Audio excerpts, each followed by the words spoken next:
This episode, I'm going to be speaking to Jarrad Lory Smith, one of the co-founders of MAAP. If you are a cycling aficionado, you will know the brand. It's become a global powerhouse. It's been a really exciting company for us to be involved with from the start. And I unzipped the samples and I said, hey guys, this is the next biggest thing.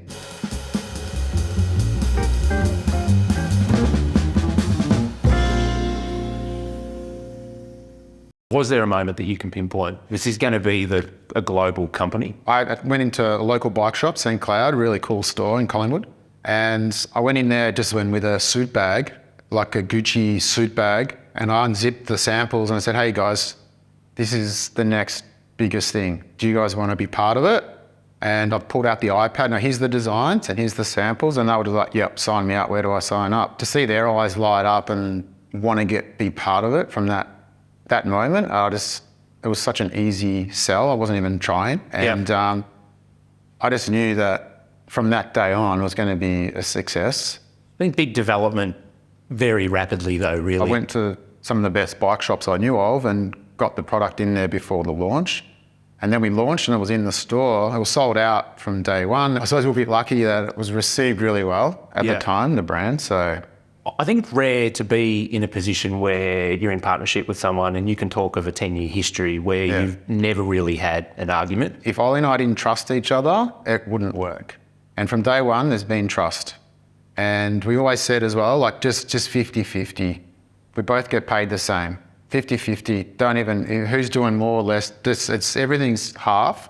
Then there's no like, oh, you did this, you did that, or we just ironed that out. What did you think when we first met and you were just starting out in business? What were your expectations of being introduced to a new accounting firm? And we'd been operating for maybe 6 months and sort of bumbling through our own accounting. And then, Benny suggested to step it up. Putting that on paper was a bit different to just having the idea. And that's like, and you said, it felt quite overwhelming. And the stress of like, KPIs and planning. And it was like, we're just trying to grow the business, but you're giving us this structure that we kind of didn't quite understand at the time. But 10 years later, you can see how it all fitted in and it just helped guide us in the right direction and set some milestones in place that we could achieve. And it's probably been the most exciting part of the business was that phase where we didn't know what was going to happen, but we were just planning and working towards it.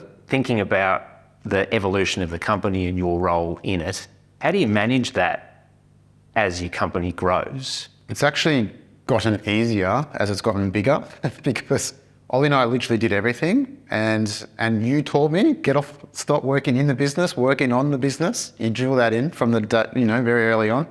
But it took us about 7 years to start, really stepping back a little bit more and understanding what that meant. Yeah, I think now you put the right people in place, we're able to step back a little bit, really look at what we love doing, and that's looking at the product and overseeing the product and then also the selling and make sure it's getting sold in the right places. It's been a pretty unique outcome, I think, with the partner that's come on board, because you often talk about getting an investor.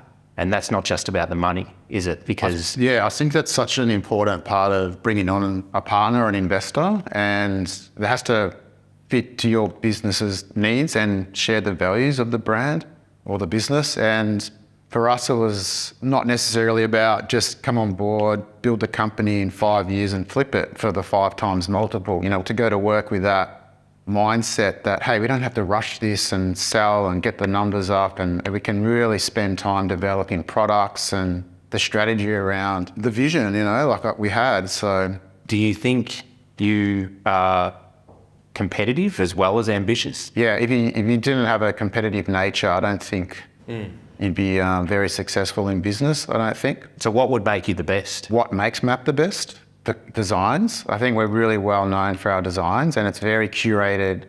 We've got a really good design team and our storytelling, I think that's what sets us apart. And now we're underpinning that with sustainability but if we weren't doing that, I don't think you'd be around for long either. Like I think that's just the future. Like all businesses have to so we don't want to make that our number one thing, but it is a very important part of the brand. Thanks, Jarrad. It's been a real privilege for us